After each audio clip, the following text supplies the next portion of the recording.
8월 22일 토요일 새벽을 하나님께 올리겠습니다. 하나님 말씀 받겠습니다. 이 복된 시간 우리에게 주시는 하나님의 말씀은 사도행전 2장 43절부터 47절까지 말씀입니다. 사도행전 2장 43절부터 47절까지 신약 190면에 있습니다. 사도행전 2장 43절부터 47절 말씀의 제목은 날마다 더하게 하시니라 입니다. 제가 봉독하겠습니다. 사람마다 두려워하는데 사도들로 말미암아 기사와 표적이 많이 나타나니 믿는 사람이 다 함께 있어 모든 물건을 서로 통용하고 또 재산과 소유를 팔아 각 사람의 필요를 따라 나눠주며 날마다 마음을 같이하여 성전에 모이기를 힘쓰고 집에서 떡을 떼며 기쁨과 순전한 마음으로 음식을 먹고 하나님을 찬미하며 또 온 백성에게 친송을 받으니 주께서 구원받는 사람을 날마다 더하게 하시니라. 아멘. 사랑합니다. 앞서 베드로의 설교를 듣고 마음에 찔림이 있었던 이들이 베드로에게 묻죠. 우리가 어찌할꼬? 그들의 물음에 베드로가 답을 합니다.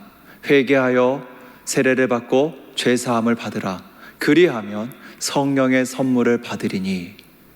성령의 선물, 즉 성령께서 주시는 선물을 받는다라고 합니다. 그리고 이 성령께서 주시는 선물은 가장 먼저 구원으로 나타납니다. 패역한 세대에서 구원하시는 것이죠. 썩지 않고 더럽지 않고 쇠하지 않은 영원한 것을 소망하게 하시고 영원한 나라에 거하게 하시는 구원입니다.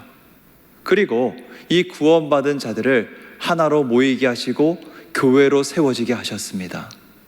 하나님께서 이 구원받은 자들을 모으셔서 교회를 세우신 목적이 분명히 있는데 이 교회의 이야기를 담고 있는 사도행전에 나오는 이 초대교회의 모습을 통해서 확인되고 도전이 되는 모습들이 나옵니다. 우리가 읽지는 않았지만 42절에 보면 이 초대교회의 모습을 보면 이 사도들의 가르침을 받고 교제하고 떡을 떼며 오로지 기도하기에 힘쓰는 그러한 모습이 나옵니다. 성령의 선물로 교회가 세워졌습니다. 그리고 그 교회가 행한 것은 다른 것이 아닙니다. 우리도 이미 다 알고 있는 것이죠. 배우고 교제하고 사랑하고 기도하는 것. 이들은 날마다 성전에 모이기를 힘쓰며 기도하기를 힘쓰며 동시에 각 가정에서 각 집에서 함께 모여서 기쁨의 교제를 나누기를 또 즐거워하였고 그러한 교제를 나누었습니다. 그 모임은 마음으로부터 나오는 기쁨으로 풍성한 모임이었던 것이죠. 그리고 이제 성령으로 세워진 구원받은 자들이 모여서 세워진 그 교회에 또 하나의 아름다운 모습이 나옵니다. 44절과 45절인데요. 믿는 사람이 다 함께 있어 모든 물건을 서로 통용하고 또 재산과 소유를 팔아 각 사람의 필요를 따라 나눠주며. 아멘. 서로 통용하였다라고 합니다. 여기서 통용하였다라는 것은 사회주의자들이 말하는 어떤 공동 분배의 의미가 아니죠. 교회 내에 궁핍한 성도가 생겼을 때, 어려움을 겪는 성도가 생겼을 때 이것을 해결하기 위해서 조금 가진 자들이, 조금이라도 더 부유한 자들이 자기 재산을 팔아서, 자기의 것을 팔아서 그 궁핍한 성도, 그 어려움을 겪는 성도의 문제를 해결하기 위해서 자발적으로 나섰다라는 것입니다. 이것이 초대교회의 모습입니다. 성령의 선물을 받아서 충만하여진 교회는 자기를 나누어주는 참 나눔의 교제가 시작된 것이죠. 여러분, 너무나도 매력적인 교회의 모습이지 않습니까? 날마다 모이기를 힘쓰고 기도하기를 힘쓰는 교회, 서로 사랑하는 마음으로 초대하고 함께 먹고 나누며 기쁨으로 풍성한 교회, 연약한 자를 외면하지 않고 자기의 것을 나눠줄 수 있는 교회, 너무나도 매력적인 교회의 모습, 너무나도 아름다운 교회의 모습입니다. 여러분, 당시에 교회가 세상에 보여준 모습입니다. 세상이 교회를 통해 보게 된 구원받은 자들의 모임의 모습입니다. 이러한 교회를 43절에 보면 사람마다 두려워하는데 라고 합니다. 사람마다 두려워하는데, 세상이 교회를 두려워합니다. 교회의 폭력적인 모습이나 위협적인 모습 때문에 두려워하는 것이 아니라 사도들을 중심으로 초대교회에서 일어나는 큰 부흥과 기사와 표적들을 실제로 목격하면서 갖게 되는 영적인 두려움을 갖게 되는 것이죠. 세상이 감당할 수 없는 교회의 모습이 초대교회의 모습에서 지금 나타나고 있습니다. 우리가 잘 알고 있는 출애굽의 그 이야기를 한번 생각해 볼까요? 이스라엘 백성들이 하나님의 은혜로 애굽에서 출애굽하였습니다. 구원을 받았습니다. 그리고 가나안으로 가는 이들의 여정 속에서 시간이 지날수록 이스라엘은 이방 나라들에게 두려운 존재가 되었습니다. 한번 생각해 볼까요?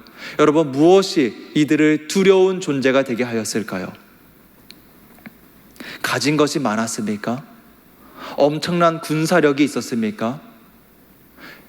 아니죠. 약 400년 동안 노예 생활을 하던 이들이 무엇을 가졌겠어요? 가지면 얼마나 가졌고 군사력을 갖췄으면 얼마나 갖췄겠어요? 별것도 없죠. 그러나 이들은 이방 나라들에게 두려운 존재가 되었다라는 것입니다. 무엇 때문에요? 하나님의 능력이 이들에게서 나타났거든요. 하나님의 살아계심이 이들에게서, 이 이스라엘에게서 나타났거든요. 그 하나님 때문에, 하나님의 능력으로 인하여 이스라엘은 이방 나라들에게 두려운 존재가 되었습니다.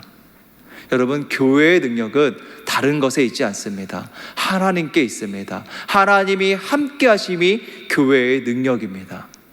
하나님이 함께 하실 때 교회의 능력이 있는 것이고, 이 세상에 하나님을 드러내게 되는 것이고, 하나님의 능력이 나타나게 되는 것입니다. 그리고 그 교회에 하나님의 능력이 나타나는, 하나님과 함께하는 그 교회에 하나님께서 날마다 구원받는 사람을 더하게 하셨습니다. 하나님께서 더하셨습니다.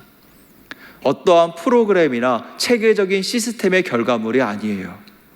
이들이 노력한 것은 모이기를 힘쓰고 기도하기를 힘쓰고 나누기를 힘썼습니다. 성령께서 주신 선물, 구원이라는 선물이 너무나도 감격스러웠어요. 그 감격으로 인해서, 그 기쁨으로 인해서 이들의 모임의 중심에는 언제나 하나님을 찬양함이 있었습니다. 하나님을 찬양함. 기쁨이 넘치고 순전한 마음이 있고 하나님을 찬양하는 그 교회에 하나님께서 구원받는 사람을 날마다 더하게 하셨다고 합니다. 말씀을 통하여 우리의 마음을 돌아보면 좋겠습니다. 우리의 마음을 하나님을 향하여 쏟아붓기를 원합니다. 우리의 마음이 이웃을 향하여 쏟아 부어지기를 원합니다. 말씀을 배우고 교제하고 사랑하고 기도에 전념하는 교회, 그러한 성도가 되기를 소망합니다.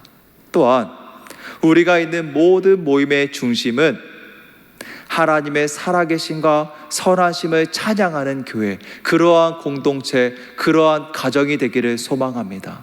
우리가 있음으로 인해서 기쁨으로 충만한, 그 구원의 감격으로 충만한 우리가 있음으로 인하여서 교제가 기쁘고 나눔이 기쁘고 말씀이 기쁜, 기도함이 기쁜 그러한 교회가 되기를, 그러한 가정이 되기를 소망합니다. 오늘 이 하루도 하나님의 은혜와 사랑을 찬양하며 하나님을 향하여 그리고 이웃을 향하여 전심전력하면서 각자의 자리에서 우리가 교회로 세워지고 교회된 우리를 통하여서 세상이 하나님을 바라보는 그러한 하루가 되시기를 축원합니다. 기도하겠습니다. 사랑의 주님, 우리의 마음이 하나님만을 향하도록 하여 주시옵소서. 더욱 품고 나누고 사랑하는 성도, 그러한 교회가 되게 하여 주시고, 우리의 모든 모임이 기쁨이 되고 말씀이 풍성하게 하시고, 우리가 있는 모든 자리가 하나님의 살아계심과 선하심을 찬양하는 자리가 되게 하여 주시옵소서. 주님, 세상이 하나님을 바라보게 하는 교회로 쓰임받게 하시고, 세상이 하나님을 바라보게 하는 성도의 삶을 살아가게 하여 주시옵소서. 우리의 모든 삶을 통하여, 우리의 모든 그 기쁨이 있는 그 모든 삶을 통하여 날마다 구원받는 사람들을 더하시는 그러한 삶이, 그러한 교회가 되게 하여 주시옵소서. 살아계신 예수 그리스도의 이름으로 기도드립니다. 아멘.